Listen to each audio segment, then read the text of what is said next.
keyword ranking strategies are you currently using? The entire goal for ranking is how many orders can we possibly get through that one specific search term. Now, I know there's a lot of talk in our space around like, oh, target like long tail search variations of the keyword and all that stuff. That does help. It's not going to have the most impact. So the most impact for any ranking keyword is going to be getting orders specifically through that search, getting a lot of orders. So we don't just want one, we want a lot. And also making sure that our click-through rate and our conversion rate are really high on those key terms. So I'll be honest with you, the biggest impact on ranking you can have is really by picking the right keywords. So if your question was, how do I figure out what keywords do I rank on? I would say like look for things that you can afford to spend a lot, i.e. you're not losing money, meaning ACoS isn't like so crazy high that you can't afford it. You want to look for things that you have really good conversion rates. Bonus points if you have good click-through rates here, but I would go for conversion rates over click-through rates. And then you just want to like put money towards that. Now, if you say, how do I rank on this specific keyword, then that question is a little bit different. And I'm just going to tell you like push volume. Now, what I recognize is that me saying, hey, push volume through a one specific search might mean that that's not super profitable. So that's where I'm saying like the real trick is going to lie in the actual targets that you select to rank on. Other things, some pro tips and some pro hacks are more advanced, but can be helpful here, is if you have a specific search where it's like crazy expensive and you just don't really have the budget for it. Again, that goes back to keyword selection. Make sure you're selecting keywords where you can afford to spend that budget on it. But if we're on a specific keyword, you want to make sure that you're showing high enough in search that you can really get those good conversions and get those eyeballs on the product. But maybe you can't afford a ton of clicks because there's a lot of clicks and they're really expensive. Use the budget as sort of a lever to cap or meter how much money you are spending for that ranking play. Now, how effective that is going to be how many orders your market is making, and that's relative. So when I talk about trying to get a large amount of orders, it's relative to the other competition that is on that particular search page. Hello, and welcome back to another very insanely special episode of Ask Junglr. This is the time and the place for you to get answers to your most pressing Amazon advertising questions. And I have an insanely special guest today. I'm really, really excited. First, I just want to give a quick intro to myself. So, hey, my name is Elizabeth Greene. We run an Amazon ads agency specifically. That is hence the name Ask Junglr and why we talk a lot about ads. But here to join me and to add more depth to the conversation as well. I have a special guest, which if you saw the thumbnail, you know this was coming. So we're going to give a big warm welcome to Vincenzo. He is the founder and CEO of Ecomcy, and you guys do a lot more besides ads, correct? Yes, that's right. So first of all, Elizabeth, it's a pleasure to be here. Thank you so much for having me. Just like you, I'm in the jungle as well. So thank you Real so much. jungle. Mine's Yeah, not real real. jungle. Cool. To give you a brief intro about myself, yes, that's right. At Ecomcy, we do more than ads in the sense that we are full service.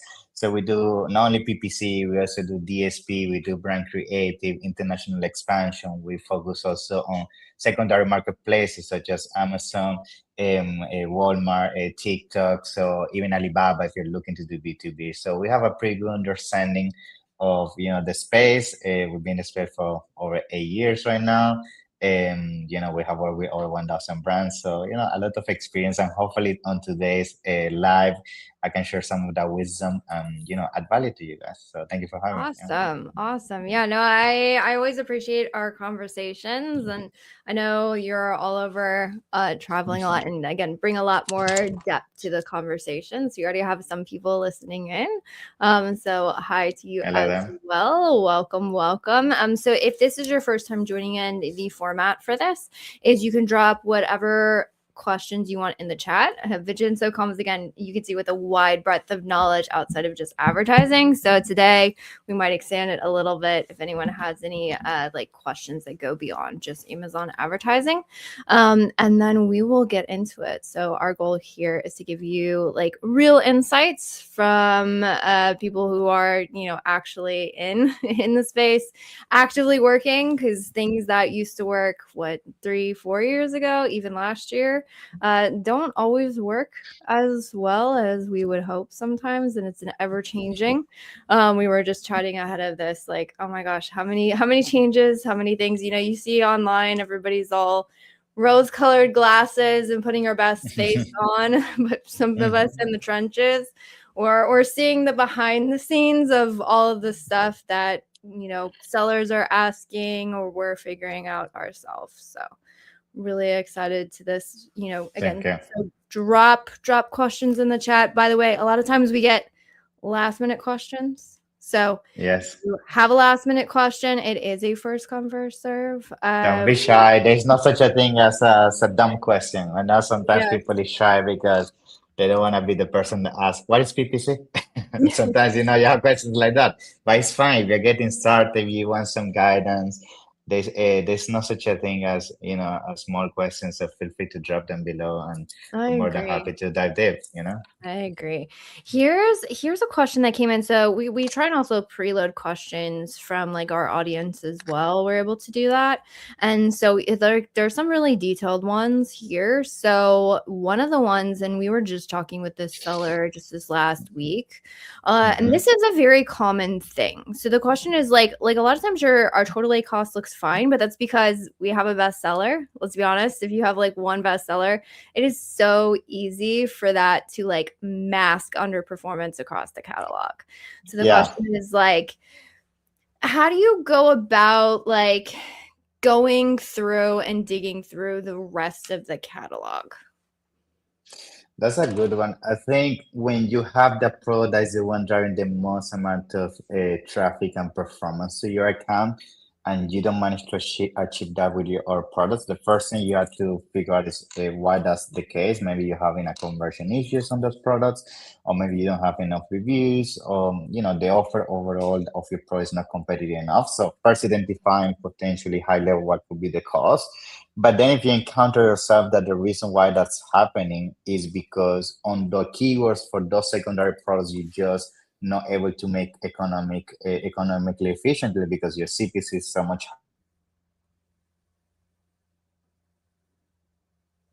Oh, oops. Sounds like Vincenzo may have gotten cut off. Oh, there you go. Yes.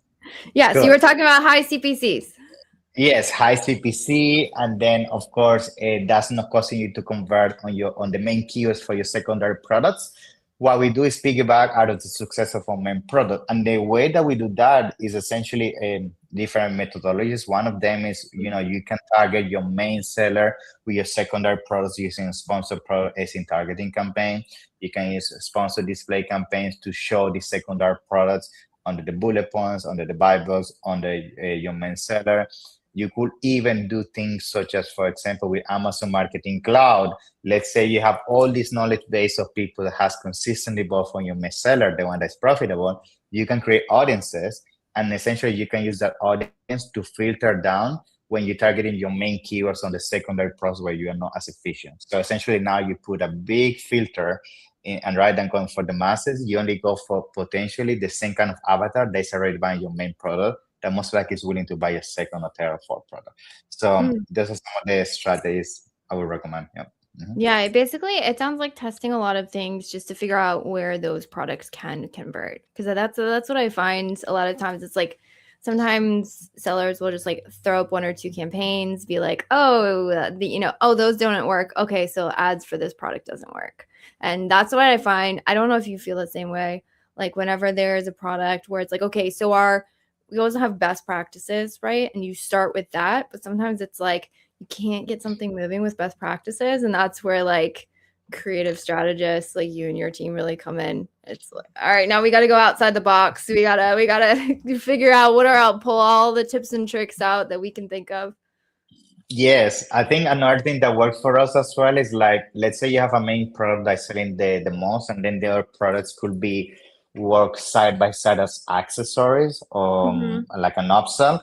Then we try, given that your main seller is already becoming a dominant player, we start driving traffic to a custom storefront landing page where essentially from a storytelling perspective, we show the main product, but we also, through graphics and everything, showcase, okay, but you can also buy this add-on, this accessory, or by using this product, you can also use this other product.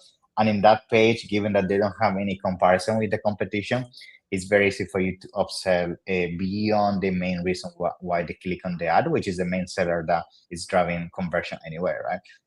That's another way to get around that. I love that you brought that. This is me going sidebar, but I want to like highlight that point that you just said because I think personal opinion, I don't know if you feel the same way, like cross selling, I think is one of the most underutilized aspects of sponsored brands. I think sponsored brands in some circles sometimes get a bad rap because they're like, oh, you know, maybe they don't influence or we haven't observed Mhm. maybe they impact ranking as much or like market share. A lot of larger brands will kind of gear towards that because it's like, oh, sponsored brands, you know, I want to tell brand Mhm. story, and that's true.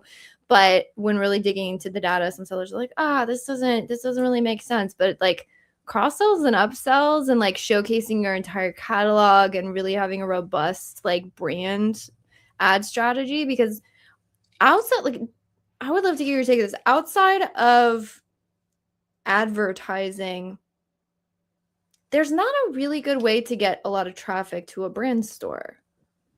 Yes, I mean, I agree. I think the first thing is when it comes to cross-selling, I see that all the time. Like, I jump on calls or see what they're doing from an Amazon perspective. And the reason why a lot of people don't focus on cross-selling is because unfortunately Amazon seller has had this kind of mindset and kind of perspective, which I believe is wrong.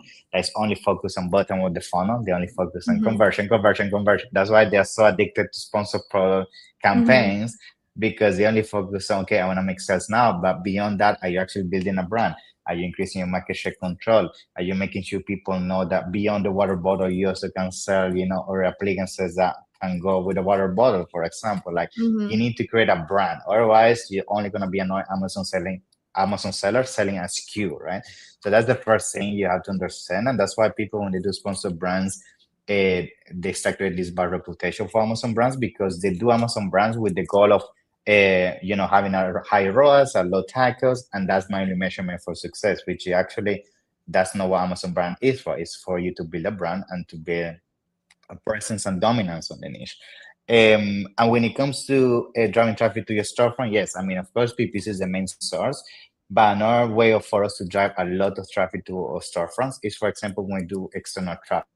Let's say Mhm. sometimes we're driving traffic from TikTok, all right, from PR releases and everything. We don't necessarily want people to land on the pro details pages where they might get essentially deceived by competitors because a lower Yeah. price point, more reviews or things like that. So that's why we use custom landing pages to essentially create this kind of halo effect where the branding essentially makes them feel that they're only seeing us and only us are the authority in that niche, right? So that's essentially the two ways that we go about it. Mhm. Yeah, no, I love that you brought that up because I think I'd heard that strategy before on leveraging like storefronts for offsite traffic. So that's awesome. You know, you guys are in the Yeah. trenches doing that. We do have one comment from a listener. So by the way, if you're joining in format of this, whatever streaming platform you're listening in on, drop a comment in the chat. We'll pull it up. We'll get you guys answers to pressing Amazon questions, but then Vincenzo has a wide experience on other platforms. You know, TikTok I know is a huge one. Everybody wants to know how to drive Yeah. performance there. So we have an expert today. So if you have those questions, I would 100% drop those for sure. I might tease some of those myself as well if nobody asks. But this question is around this is a hard one. I feel like the answer to this is always it depends. I don't know if you feel the Hmm. same, but maybe we could give some context there. But the question is like how many campaigns should you run if you only have two ASINs? So limited amount of ASINs, but trying to figure out like what's a good sweet spot for that. Yeah, so I would say at the end of the day, the number of campaigns get defined from two things. The first one is your budget. What is the Hmm. budget you have for you to play with. And the second of all, the second thing is how many keywords you can go for, right? Because the reality thing is that most products, when you actually go deeper, you're gonna find that 10 to 20 keywords max are the 80% drivers of revenue, right? So once you understand that and understanding the rule that I usually put, I mean, of course, some people might disagree with this, but I don't know if you do agree with this one I'm gonna say next. I'm the kind of person that I never put more than 3 keywords to 5 max on a campaign. I ideally like to do single keyword campaigns because you can do this experiment for those watching. If you go to a campaign that has more than 5 keywords, I can guarantee you that as you start dropping on the list, let's say you have 100 keywords, only the top 5, 10 have some clicks or impression. The rest, nothing. The reason why that happens is because Amazon usually will prioritize the ones that has the highest search volume, the highest intent and relevance to your product, and more importantly, how much money you have to spend. So being said that, let's say you have two ASINs, and going back to the assumption 10 to 20 keywords, that means you should, and I'm talking now from an exact match perspective campaigns, because then you have phrase, broad, and all of that. But let's say we're talking, to make the example, sponsor pro exact match campaigns, you shouldn't be having more than 3 to 4 campaigns per ASIN, assuming you do 3 to 5 keywords per campaign.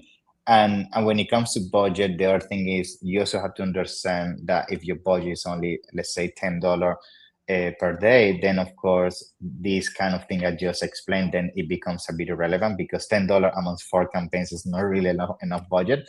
So then at that point, yes, you need to default to one campaign and just assume the risk that having 20 keywords in a campaign, only if you're going to hit and potentially perform. But the DL setup, it was, I just said, 3 to 4 campaigns, assuming your top 20 keywords, ideally starting with a budget that is going to allow all of them to perform. I would say for me, I don't do anything minimum than $50 per campaign. Again, I understand for a lot of people that might be higher than usual, but a minimum $10 per campaign is the bare minimum, and I still feel it's too low. And then if you ask me, I'm assuming here for two ASINs, I'm going to make another assumption you're launching. For launching, yes, I try to focus as much as possible only on exact match campaigns, because I want to build relevancy and I want to build a connection between those keywords and your product. But then, of course, I love to explore phrase match, broad match, auto campaigns, and then sponsor brand, sponsor display. But ideally, exact match is what I start with, 4 campaigns per ASIN. Yeah. No, I don't think I could have said it any better. Like the two things I would have 100% said that the two things is like how many keywords you got, what's your budget, right? It should build off of that. You'll hear a lot of times people saying like making data-driven decisions. Like that's really what it is you look at it logically. How many ways can I play this? Some accounts, to be honest, those are the hardest ones, may have an ASIN where there's like 1 or 2 keywords that have any amount of search volume. And in that place, you might have two campaigns with those 2 specific exact match, and, maybe autos and hopefully broad or something to catch that long tail. And like, as you said, specifically, like if you have a low budget, you just can't afford that many campaigns. And I love your approach at the end. I would agree with you, and non-ideal, but sometimes we have to structure it that way. Is like if you only have a $20, let's say you had a $20 budget and you found like 50 keywords, even if you launch single keyword campaigns, you would still have lowest budget you can put is $1, which like you're not getting any data at that point. And then you're going to have a max $50 a day budget, which is already above. So in those cases, like you're like, all right, we just got to play with the cards we're dealt and like group them in a specific campaign. But I would agree with you that if you can do better segmentation of things, you're going to get a lot more control. I think my one caveat may be our difference of opinion in terms of like the number of keywords. I think for us, we do have a difference of opinion when it comes to things that we would consider like non-marketer like ranking strategies, which would be like broad match. Maybe you're doing category targeting, like those ones where you're like intentionally just really trying to limit how much spend is going to those and trying to be more efficient. I think we do typically and I don't want to say all of the time, but most of the time will tend to do more than 5 keywords. But again, it's intentional. It kind of goes back to that other sort of caveat strategy you were saying of like, if you're trying to limit budgets, if you're trying to be more intentional, maybe group things.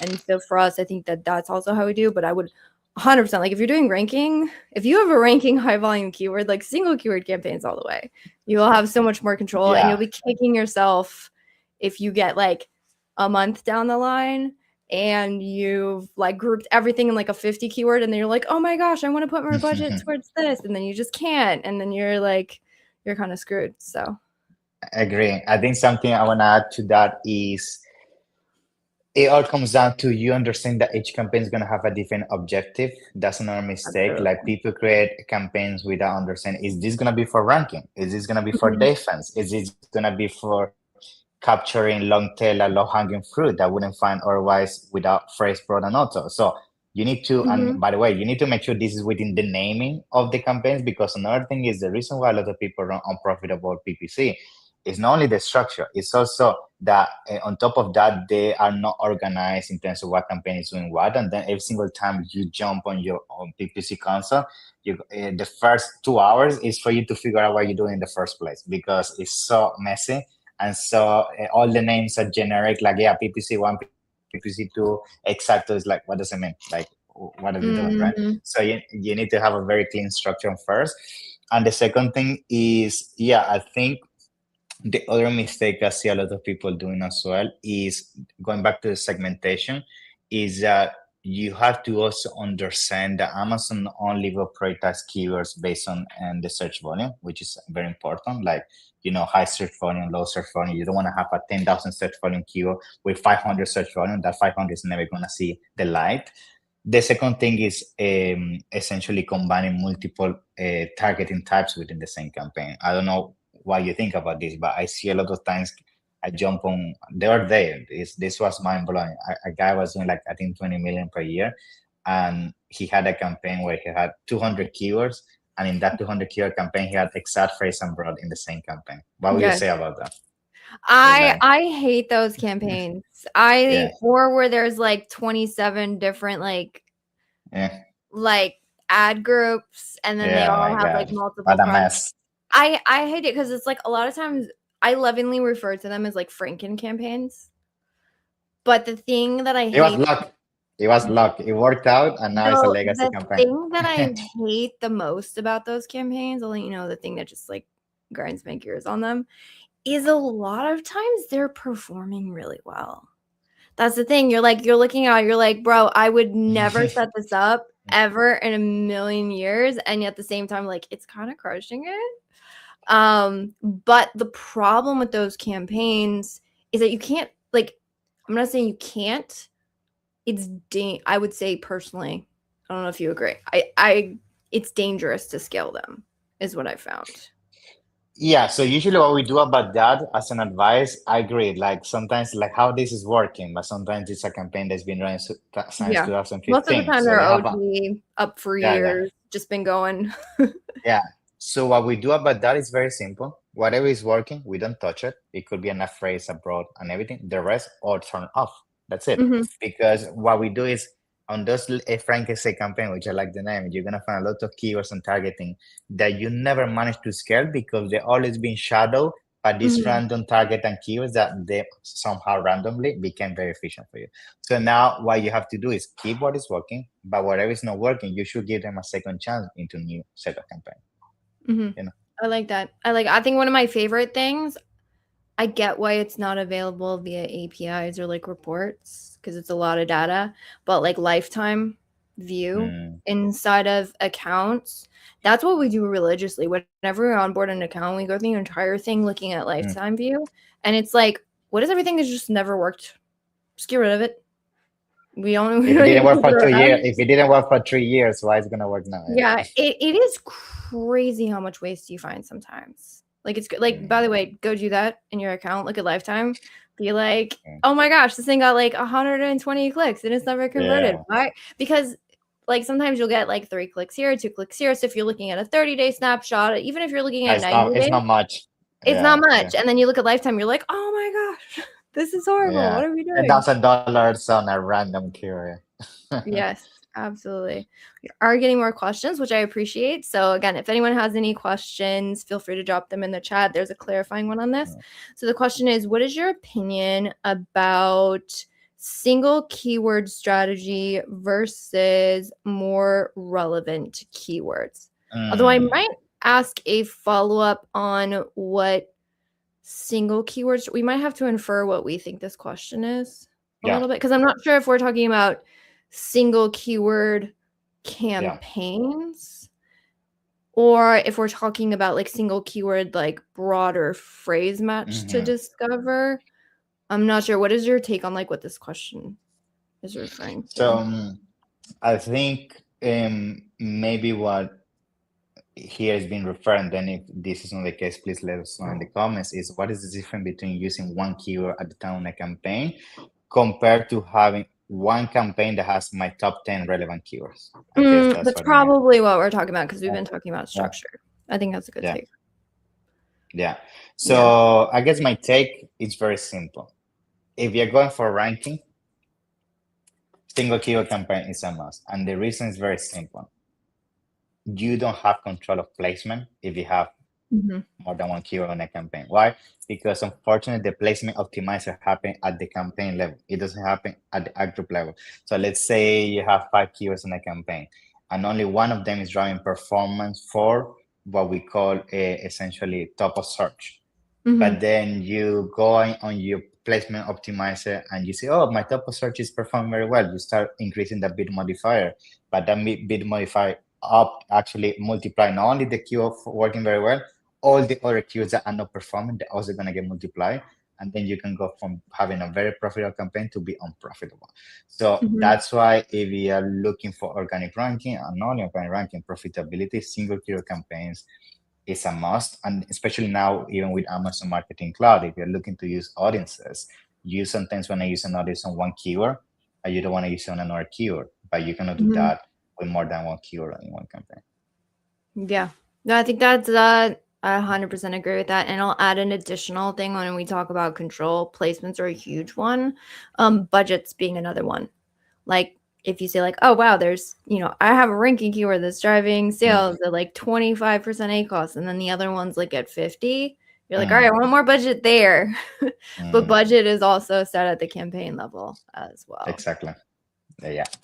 Cool. Another good one about, I'm kind of waffling on this, to be honest. I think we've tested both, and it's kind of like either or. But I would love to get your take on it. So the question is, and this is one I've heard often. So for auto campaigns, do you recommend having just like one singular auto campaign, or do you like the strategy where there's like separate autos for close match, loose match, complements, substitutes? I think is the fourth one. Yeah. Cool. So yeah, the way it works for my recommendation is I usually run them separately. The reason for that comes down to optimization as well. I have found that when I have close match complements and all of them in the same campaign, usually one or two are going to dominate. The rest are going to have zero exposure. So, and it comes down to what we've been talking. It's the same with keywords, right? So that's why ideally you want to have one type of targeting for auto at the time within the campaign. Yeah. And then I'm like, and that goes back to budget as well. I think the one exception would be like going back to like one of the original questions we had on, kind of like how many campaigns, and we were saying like, or you were saying, and I agree with it, comes down to keywords, search volume, and budget. I think if you have limited budget, and autos can just like soak up ad spend depending on, how aggressive you're getting with the bids. Sometimes it can be helpful to have one auto campaign, so you don't have to have that additional budget for other autos. I would say that would be the exception, but I've seen the same thing where it's like one soaks up and then you're like, oh, I want more budget on close match. This one's working really, really well. And then you're like unable to make those moves. Yeah, so and another thing as well is remember the auto campaigns generate a lot of what we call search terms, right? And then you have everything within the same auto campaign. It becomes very tedious. Okay, where this search term is being derived from what? Then it becomes very messy very fast, especially at higher budgets. So usually that's why I recommend having one type of targeting per auto. Yeah, I think that's spot on. We have a long question. This is a couple Yeah. parts. I might have to bring it down because it's gonna Yeah. like cut off our faces. But I think this is a really interesting one to dig into because I think we have a lot of observed behavior around this between the two of us, but it's hard to really figure out documentation on this. So the question is, we had a product reaching #1 organic rank for its top 2 keywords on day 4 of launch, which by the way, congrats. Sounds like you Yeah. found a winning product, which is honestly personally like the hardest thing to do. But of course, who's going to forecast for that sort of growth? So they didn't forecast. We went low, but not completely out of stock. So the question is how the algorithm behaves around out of stock. So I'll pull up the other parts of the question. So algorithm were low stock where they quote throttled down how and where they show you on the search. They watch performance go from a 16% ACoS to a 50% during the period of low stock, and there really wasn't any other explanation. Actively saw CPCs rise for us to win the sale for the same keywords we were winning at a 10 to 15% cheaper when we had more stock. So I have seen this behavior before in the past. It's kind of, again, it's a lot of observed behavior. I would love to maybe we could talk, kind of like, have you seen this same thing? Any insights to pull out? And then maybe like recommendations on ad strategy adjustments.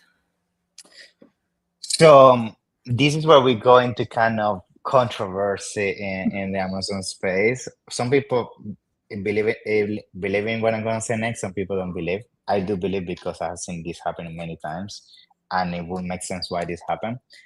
I do believe in Amazon. There's such a thing called geo ranking. Okay, and I'm going to explain why this is the case. Again, I'm going to give you some background why that's actually happening. Think of it as Amazon, right? You have all these sellers that send inventory to Amazon FBA, and then you're ranking essentially across the whole United States. But then let's say you're going low on stock, and the remaining stock is only based in Florida warehouses. And let's say most of your sales are coming from New York or LA area, right?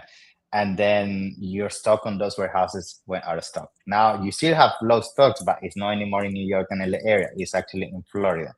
Amazon, of course, they have to keep the prime promise, same day, next day delivery. Of course, what they're gonna do now is your core source of revenue, which now was LA and New York, they're gonna start position way lower in page 1, even if you push for PPC, because they know they cannot commit to the logistic promise, and they're gonna push our competitors on your behalf. That's why we have actually a lot of scenarios where when launching or when we have clients that they can afford having a lot of inventory, they tend to perform for the same pro and the same keyword much more than people that's barely having enough stock to get by. So I don't know what you think about this, but I've seen it hundreds of times, and the only explanation is this. And we're actually, there's ways for you to know how your ranking changes depending on where you postcode the search from, and then we see there's a massive fluctuation sometimes. So I think most likely what is happening here is that you most likely had the sales, I'm going to make this up, from LA, New York area. You have stock, but the remaining stock is down in Florida. All the organic ranking you had on those states is significantly lower, and all those sales are gone now. Yeah. That's what we've seen. And like you said, you can check it. Like if you go, you can use a VPN. That's one thing that during, say, like Prime Day, Cyber Mondays, where it's very possible that like things run out, or like say around what is it? Not Black Friday, Q4, when you're going into like you're kind of anticipating that drop, like when we get closer to Christmas, like does not arrive by Christmas. That was one of the tactics shared. One of my friends in the space, I'm not going to remember his name, Sean Stone, I believe. He was saying like, hey, look, what you can do is you can use a VPN for all of like the major city hubs, and then you can see like, does this arrive by Christmas or not? And what you'll observe is that as soon as you have like does not arrive by Christmas stamp in the majority of the major hubs, all of a sudden what you're going to see is your conversion rate change. So I think, at least from our observation, there's a couple things. One, 100% recognizing that Amazon is deprioritizing those in search. But another major factor that we've seen, and it's kind of like a chicken or the egg, and to be honest, as much as like we've all tried to like get as much information we can out of like white papers and things to like try like what's going on, it's hard to know, like, if is this a, cause and effect kind of thing. But what we have seen is that when there is a low stock, and I want to say that the critical point that we've seen is like below 30 days of coverage, I believe. If we can get at least, I think, 40 to 45 days of coverage, we've seen things to be pretty steady. Once it really drips on there, and below 30 days, it's like really, really low, you'll actually notice an observed drop in conversion rate.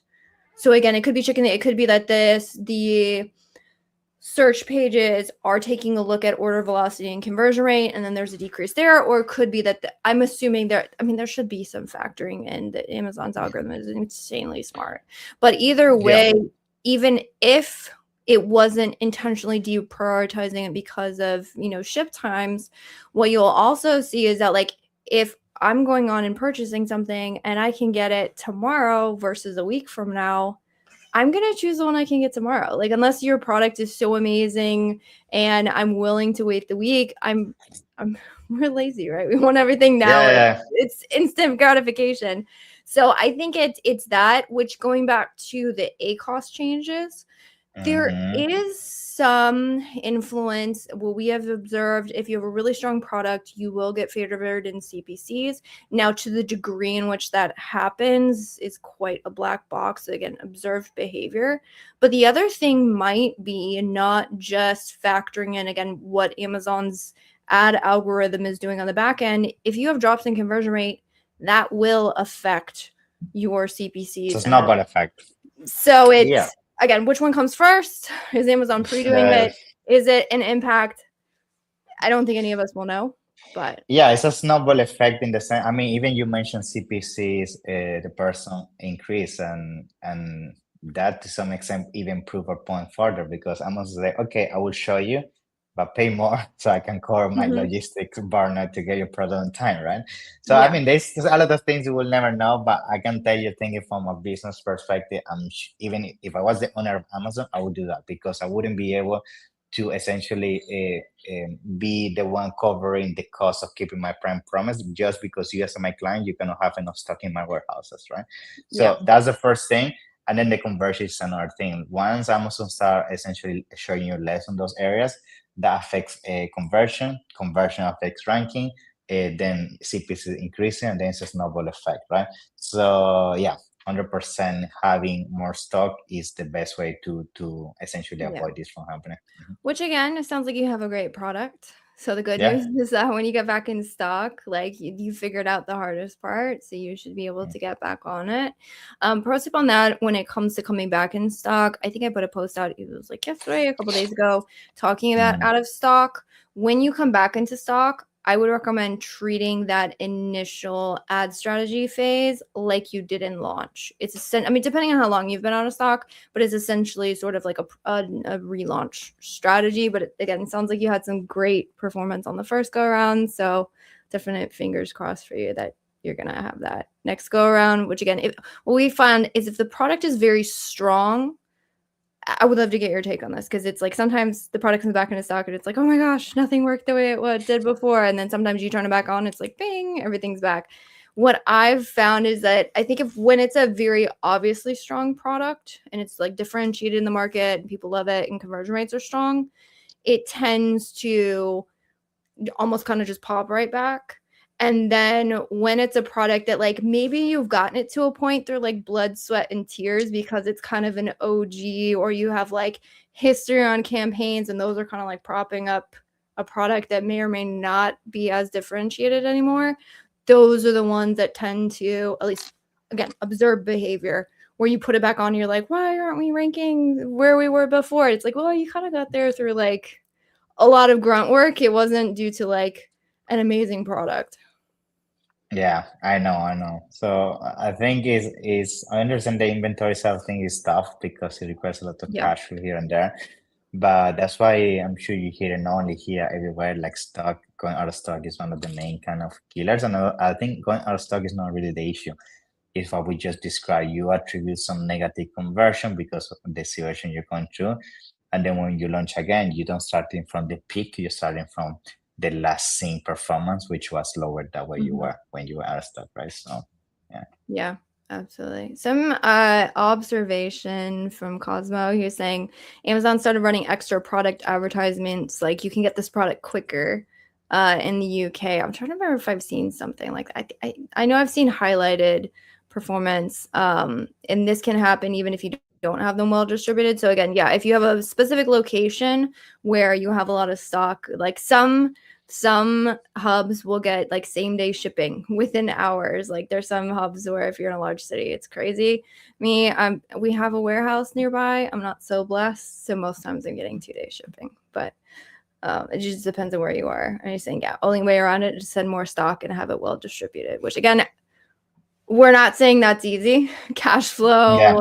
timing, there's a lot that goes into inventory management, especially now with the new rules and stock limitations and overstock fee. Like I don't envy people who have to do a lot of have to do the I inventory know. planning. Cool. So we have another question. This would be a great question. Vincenzo's gonna be so hey Elizabeth, we're doing Mm, well. Thanks for asking. mm, But I would love to get your take on this because I know you all do a lot of DSP. We run DSP for a couple of clients. But the question is, what do you think about DSP for small and medium brands? And then also the mm. same question with AMC tester audiences on ad console. So how do you go Mhm. about thinking through, like, is a brand ready for DSP? So the first thing is understanding what is the type of product you're selling. It's not the same selling a product that you only sell once compared to a product that has a recurrent purchase behavior. That's the first question I ask you, because if you're selling only like, I don't know, like furniture, it's completely different than selling supplements. That's the first thing. Now, once you define that, just for you to be aware of, DSP tends to work better for products that has a recurrent purchase behavior, or a product that has such a high price point that needs a lot of touch points. But if you're Mhm. selling a product like a phone case or something that's impulse buy, traditional advertising is enough. That's the first thing. Second thing, when it comes to budget, right? I usually say DSP starts to make sense when you already start to spending 30 to 50K per month on sponsor ads. That's where it starts to make sense, because now DSP minimum you should spend at least 10% while you're doing sponsor ads. That means if you're doing 50K, that's 5,000 per month on DSP alone, which is the minimum I recommend to essentially make it work. Why there is a minimum? Not because you can do it less. You can do DSP with $100. That's not the issue. The issue is like DSP is heavily tied to data.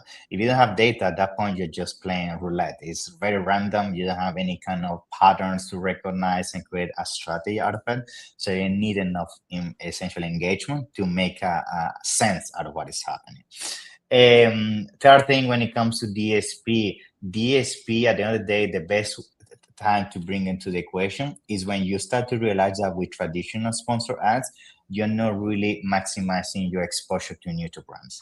There's different ways to come about this, either within analytics or within a sponsor as well.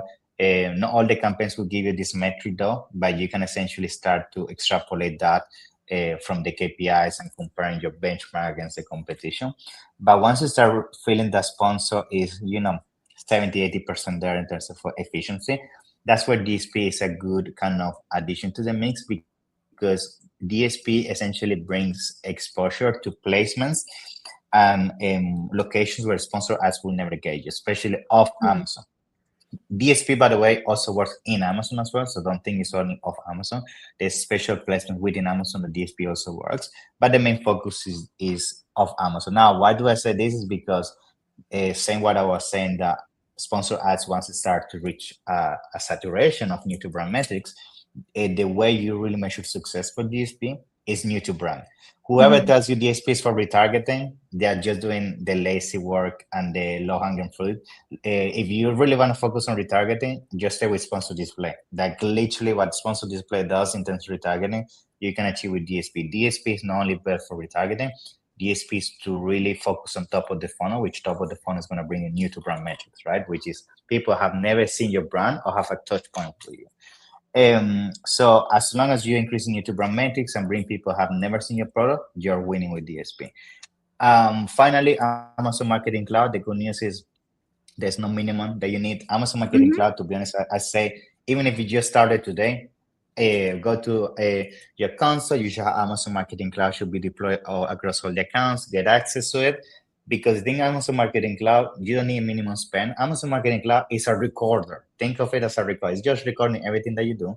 Maybe you're not gonna use it now. You're not gonna use it next month, but 6 months down the line, when you have enough data, you are not gonna start from scratch when you wanna amplify your success. You already know who has bought from you, who has abandoned the cart, who has look at your competition, and then you can become clever and clever. So Amazon Marketing Cloud from day one, no minimum, everybody should be using it.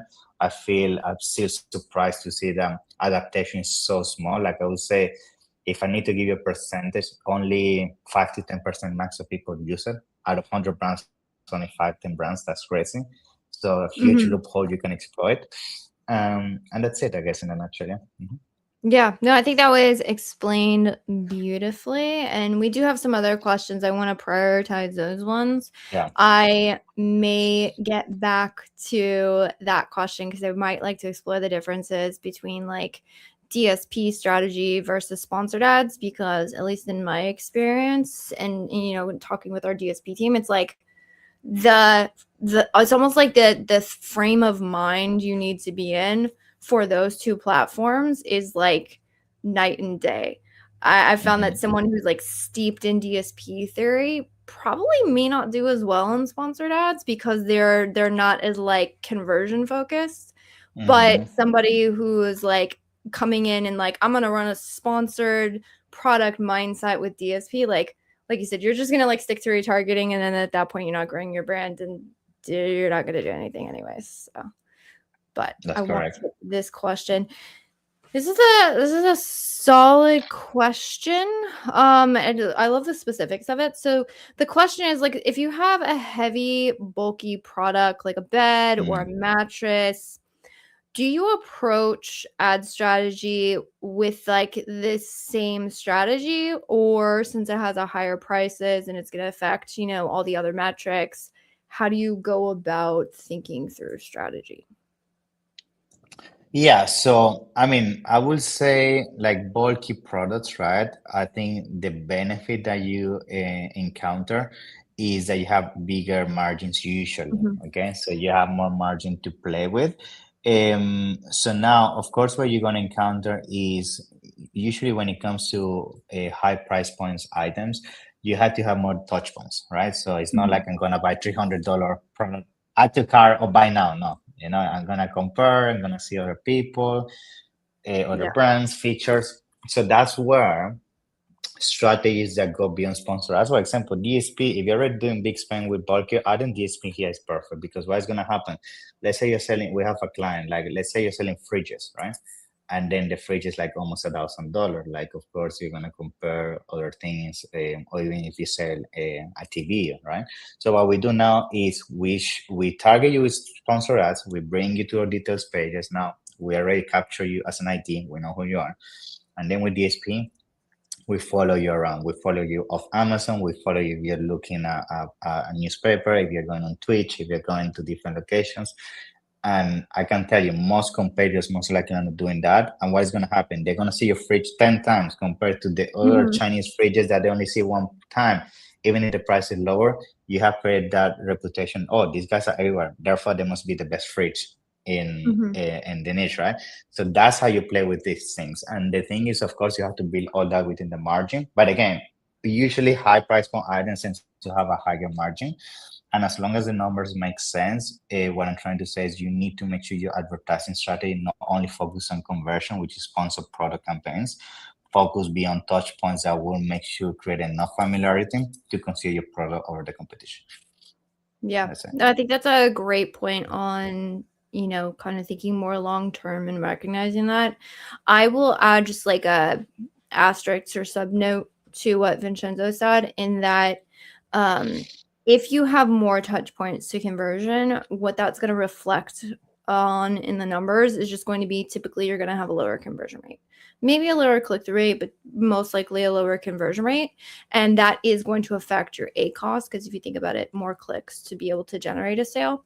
So the one thing I would say is that you can sort of, I mean, again, specifically for like if you're thinking lower bottom of the funnel conversion sponsored product ads, maybe like your exact match kind of like ranking strategies, you can sort of use, you know, strategies that you find, or like if you have a solid strategy for other products, you can use sort of your traditional sponsored product ad strategies, because at the end of the day, when you're going through those evaluations, you're going to be looking at conversion rate, you're going to be looking at ACoS, you're going to be looking at total ACoS, and then those numbers will still help you make the correct optimizations on whatever your strategy is. The only other sort of like maybe potential adjustment to a traditional strategy that I will give you that we found very helpful in like high price item categories is the fact that most likely you're going to have a lower volume of units moved because it just takes longer time. And because you have much more sporadic sales, whenever you have what's going to look like inconsistency of data, you want to stretch out your timeline so you're not making over optimizations. I've like seen, like, if you analyze these graphs, most times it's like one day you have 2% ACoS and the next day it's like 200 and then it's like 5 and then it's like 20 and you're going to be looking at like, what is, like, this makes no sense. So I would say, like, I would stretch out my timeline on data for the analysis. But other than that, you can pretty much just use traditional strategies, and we found it works well. And then definitely looking at, again, more touch points. So retargeting here may work well, or again, additional like top of funnel brand. Yeah. We do have another question. I don't want to put you on the spot, although I don't know if you're comfortable making recommendations. This is a rough one.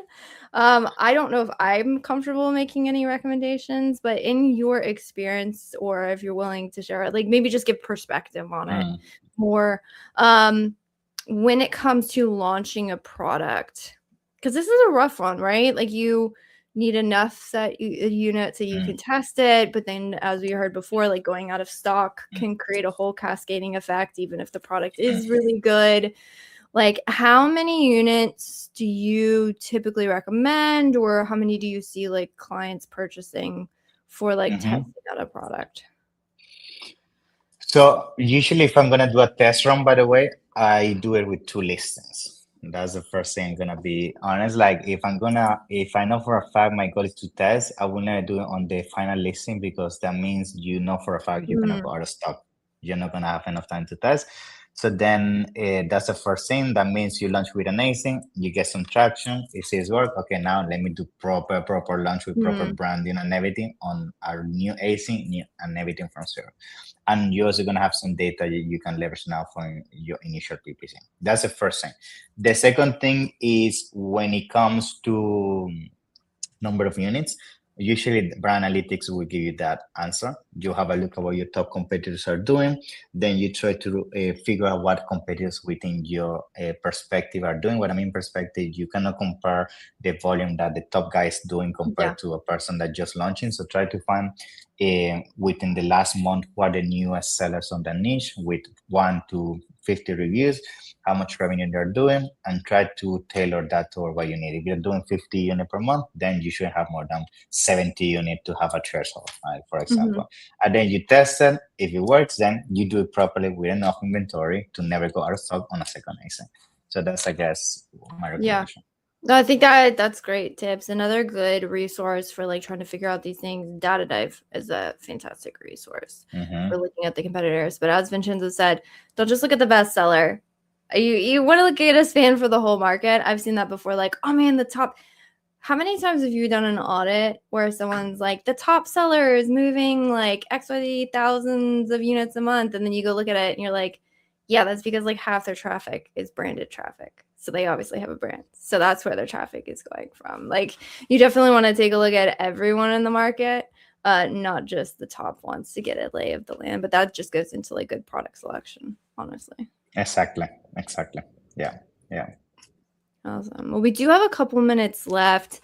Maybe in these last 5 minutes, do you want to dig into differences in, because I think that would be really helpful for the audience, because we get so many questions on DSP. Like, I feel like DSP, it's really important to go into it with like a long-term mindset and more like what you said, like that brand building aspect of it. Do you want to just talk again, like 5-minute rant Sure, maybe, yeah. the differences between Yeah, like sponsored ad strategy, DSP strategy?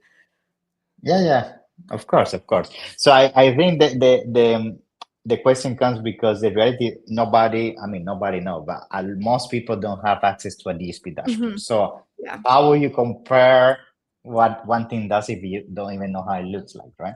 So there's a lot of lack of information, and to be honest with you, the DSP that you see out there is not really DSP. Like what I mean by that is you're gonna find sometimes some solutions, some software say, oh, we can do DSP for you here and there.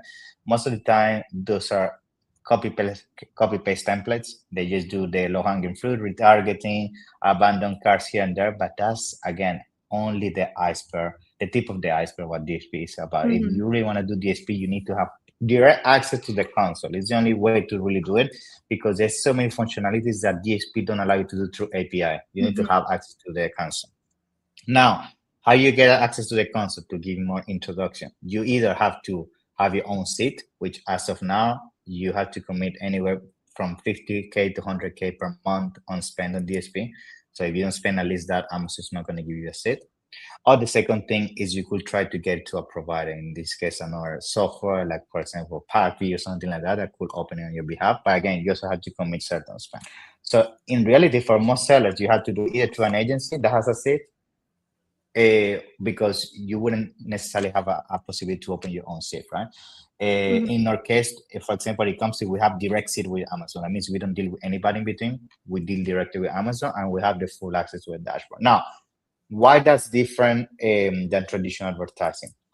DSP, we're essentially trying to bring to the table is how you grow your presence on Amazon beyond the traditional way of shopping on Amazon. So think of it as traditional advertising sponsor ads is limited to when somebody's looking for a keyword, where somebody goes inside of pro details pages and see other competitors down below. When you see a video within Amazon, or you see a banner, DSP to some extent does some of those placements, but really the win is what most likely a lot of you have experienced, which is you go outside of Amazon, you're going on a blog and you see a banner that says Hmm. Prime, a few stars on the price, you click, it drives you to Amazon.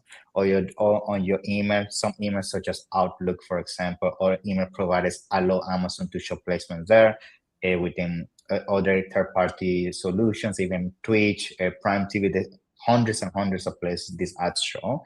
And then, of course, all down to just as you optimize for top of search, rest of search, Hmm. or details pages, on DSP, you optimize for all these providers you ads show. Um, then the reason why you do that is because it reaches a point that traditional advertising essentially reaches saturation. You are constantly advertising your main keywords. You are top of the search. You put more money, but it's just not bringing more sales. You're just burning more money. You're cannibalizing at that point. You just know you have reached the cap of what the market in that specific niche is allowing for market share distribution. So when that Hmm. happens, what do you need to do? You need to go to places where you most likely the competition is not there, where a lot of these competitors don't even know how to tap into these audiences. So that's where DSP becomes your best friend. It's essentially a way to tap into new eyeballs that traditional advertising is not going to allow you. That's why DSP is usually a layer that you put on top of your current layer, in this case, Hmm. sponsor ads. Because if you haven't mastered sponsor ads, that means it's way easier for you to increase your revenue with sponsor ads Hmm. before you bring DSP. DSP should be an enhancement tool. It shouldn't be the tool to bring the revenue. You see what I mean? It's like you Yeah. have maximized or you already been trying a lot of things. You don't figure out more ways to essentially increase your market share control with sponsor ads. Then DSP is the only way because you essentially have reached a capacity in terms of inventory allocation, we can call it, Right. So of where you're not limited to the search volume in your space exactly, anymore. You're not you go limited beyond now. to, you can Mhm. go beyond that, which differences in long term is because it's difference in conversion rate. If you think about it, if somebody's typing in, I'm looking for XYZ water bottle or Mhm. whatever it is, they're actively searching and like purchase intent. That's why Amazon platform works so well and why we're all willing to Mhm. spend so much for advertising on Yeah. it is because the purchase intent is like no other. Um, I struggle to think of something else that has a much stronger purchase. Like even TikTok is still Yeah. browse-based traffic. Like no one's going to the TikTok shop for purchase intent. You go to Amazon, you want to spend money. Exactly. And so that's why we see such strong performance on ads, given the CPCs and conversion rates and all that, competition. We can rant all day about that. But DSP is, like you said, it's unlocking a whole nother audience, so you're no longer limited. But the conversion rates are different. So you have to be willing to kind of go through that. And it also is different. It's a VCPM model. So you're paying for views, you're not paying for clicks, which is also quite different. Exactly. So that's in essence what is happening. And the other thing you have to also consider as well when it comes to DSP is that it's also a very good tool for defense, right? A lot of times you lose a long term, not because you haven't done a good job to attract people, but because you're not doing the best job maintaining your people, keeping them. And that's where DSP is important, especially supplement brands. People is constantly shopping. What is the next supplement, the new brand, this and that. If you don't follow up would be DSP showing everywhere, you're gonna lose your market share control. So that's where you also have to start shifting the idea that it's not all about attacking, it's also about maintaining, Awesome. I love it. Well, first off, thank you so much for joining. I see a last question. I'm sorry, we are at time. Sure. But with this, real quick before we go, if somebody wanted to get a hold of you, what would be the best way to do that? Sure. So the best way to find me is either through my name, Vincenzo Toscano. It's very easy. You're going to find me everywhere. Or through eComsin, the company, ecomsecomcy.com. We're more than happy for us to, you can book a call there with myself, my team. We can have a conversation about, especially things such as DSP, Amazon Marketing Cloud, or even PPC in general. And we can explore how to help you scale there. And as Elizabeth mentioned, we also do, Walmart, TikTok, or secondary marketplaces, especially TikTok that's becoming very trendy. We have a full team there specialized on that. So yeah, we can explore how to add value to you. Awesome. Well, this has been very helpful, which again, if you need help on any of those platforms, because Vincenzo and his team, we've talked a lot about ad strategies today, which, I appreciate you jamming out with us, but they do a lot more than just advertising. They're really all the full spectrum across multiple platforms as well. So if there's anything that you guys are interested in getting into other platforms, definitely recommend him and his team. And with that, I appreciate everybody joining in. It's been an awesome discussion, and I will see you back same time, same place next week for more answers to your Amazon ad questions. And that wraps up this episode of the Ask Junglr Amazon Advertising Podcast. I hope you found these insights and strategies helpful in your Amazon PPC journey. Remember, if you have a burning Amazon ad question that you'd like answers to, head over to junglr.com/live to join our next live Q&A session. Until next time, keep optimizing those ads and stay hungry.